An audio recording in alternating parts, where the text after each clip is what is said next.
The golden arches of MacDonald's, a beacon of convenience, a symbol of endless hours. But what if those endless hours stretch into a darkness, where comfort dissolves and the familiar becomes a gateway to something unspeakable? What if the very place designed for quick service becomes a prison for your deepest fears? 3 years ago, at 17, the weight of college fees pressed down on me. Education was my escape, but it came with a price I couldn't afford. So, I chased any opportunity, landing a job at MacDonald's.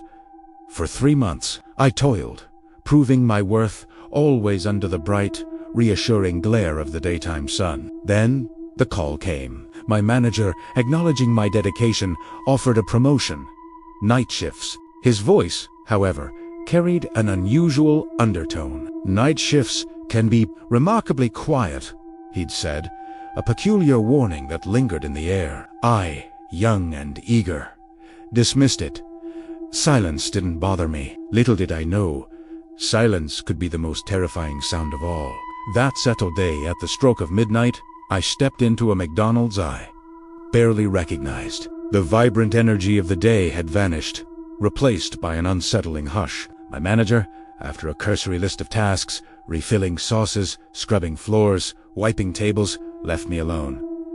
The vast restaurant, usually bustling, was a tomb. I immersed myself in work, trying to ignore the profound emptiness that swallowed every sound. Time blurred until suddenly, T-clock read 2 a.m. Not a single customer had arrived. The isolation was absolute. It began, subtly, a prickling sensation on my neck, the undeniable feeling of being watched. I brushed it off, attributing it to the unfamiliar late hour, the exhaustion creeping in. But then, my gaze drifted to the vast, dark window. And there it was. A silhouette, a black shape, indistinct, yet undeniably present, standing outside, staring directly at me. My heart lurched. Imagination, I whispered, trying to quell the rising panic. Who would be out here at this hour? I forced myself back to cleaning, scrubbing harder, faster, willing the image away. Minutes later, an irresistible pull drew my eyes back. The shape was closer now, its form still vague, but its presence more menacing. A cold dread seeped into my bones. My rational mind screamed tiredness, hallucinations, but a primal instinct shrieked danger. I clamped down on my fear, refusing to look again, focusing with desperate intensity on the mundane task of wiping tables, praying for the dawn. Then, a sound. Not a gentle tap, but a jarring, guttural asterisk, thud asterisk, against the glass. My head snapped up, my breath catching in my throat. My fears, my desperate rationalizations, shattered into a million pieces. Pressed against the window, its face contorted in a grotesque parody of humanity, was a creature of nightmare. Its eyes, two searing, blood-red orbs, burned into mine, filled with an ancient, malevolent hunger. It was no hallucination. It was real, and it was asterisk banging asterisk.